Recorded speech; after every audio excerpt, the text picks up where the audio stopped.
சென்னை மாநில கல்லூரியில் 63 கோடி ரூபாய் மதிப்பில் கட்டப்பட்ட முத்தமிழ் அறிஞர் கலைஞர் அரங்கம். சுமார் 2000 பேர் அமரும் வகையிலான அரங்கத்தை திறந்து வைத்தார் முதலமைச்சர் மு.க.ஸ்டாலின்.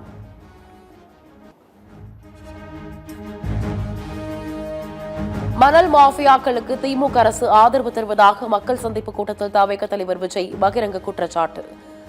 தண்ணீர் இல்லாமல் தமிழ்நாடு திவாலாக போவதாக விமர்சனம்.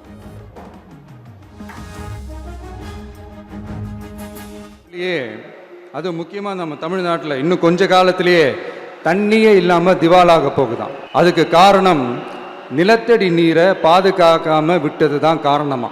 மண்ணையும் மணலையும் கொள்ளையடிச்ச பின்ன வேற என்ன நடக்கும்? இந்த மணல் மாஃபியா குரூப்புக்கு ஆதரவு அளிக்கிறது யாரு? உங்க திமுக கவர்மெண்ட் தானே. அது இல்லைன்னு சொல்ல முடியுமா?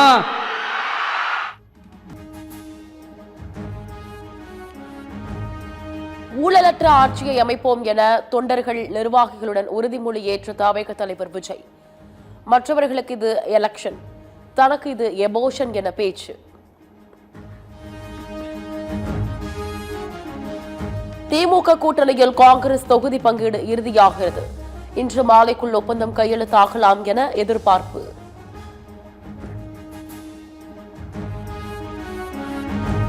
காங்கிரசுடனான தொகுதி பங்கீட்டை முதல்வர் ஸ்டாலின் பார்த்துக் கொள்வார். எதிர்க்கட்சிகளின் விமர்சனங்கள் பற்றி கவலை இல்லை என திமுக எம்பி தமிழச்சி தங்கபாண்டியன் பேச்சு. தேர்தலை மனதில் வைத்து அவசர கதியில் முடிவுற்ற பணிகளை திறக்கவில்லை. மக்கள் தேவை கருதி பயன்பாட்டிற்கு கொண்டு வருவதாக அமைச்சர் சேகர் பாபு விளக்கம்.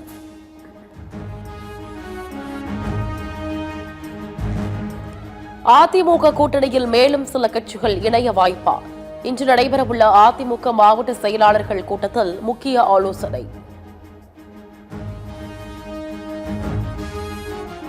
ஆபரண தங்கத்தின் விலை தொடர்ந்து குறைந்து வருவதால் நகை பிரியர்கள் சற்று நிம்மதி. இன்று சவரனுக்கு 2120 ரூபாய் குறைந்து ஒரு சவரன் 1,21,600 ரூபாய்க்கு விற்பனை. தங்கத்தை தொடர்ந்து வெள்ளி விலையும் கிலோவிற்கு 20,000 ரூபாய் குறைவு. பார் வெள்ளி 1 கிலோ 2,95,000 ரூபாய்க்கு விற்பனை.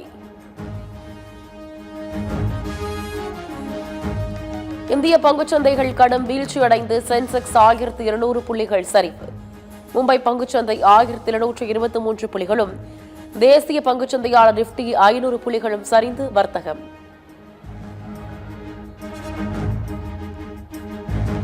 ஆந்திர மாநிலம் சித்தூர் அருகே சாலை ஓரத்தில் நிறுத்தி வைக்கப்பட்டிருந்த கனரக லாரி மீது கார் மோதி பயங்கர விபத்து.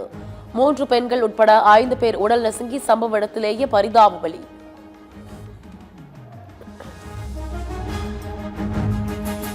ராணிப்பேட்டை அருகே தோல் தொழிற்சாலையில் கழிவுநீர் சேகரிப்பு தொட்டியில் விஷவாகி தாக்கி 4 பேர் மயக்கம். உயிருக்கு ஆபத்தான நிலையில் வாலாஜாபேட்டை அரசு மருத்துவமனையில் அனுமதி.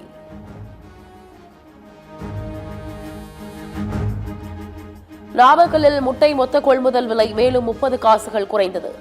சில்லறை விற்பனையில் முட்டை விலை குறையும் என தகவல்.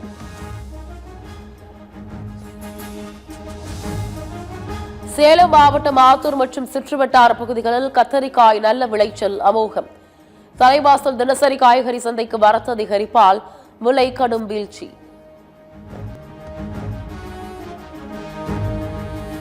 கள்ளக்குறிச்சி தியாகதுருகம் சாலையில் அமைந்துள்ள உழவர் சந்தை இடத்தை நகராட்சி நிர்வாகம் ஆக்கிரமிப்பு செய்வதை கண்டித்து விவசாயிகள், வியாபாரிகள் சாலை மறியல்.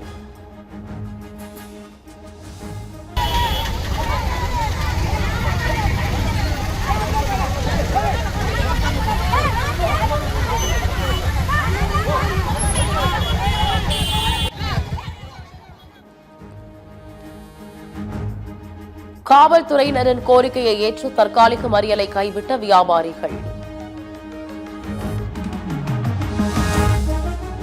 ராணிப்பேட்டை மாவட்டம் அரக்கோணம் தேசிய பேரிடர் மீட்பு மையத்தில் ஹோலி கொண்டாட்டம். அதிகாரிகளுடன் வீரர்கள் ஒருவருக்கு ஒருவர் வண்ணப் பொடிகளை வீசி உற்சாகம்.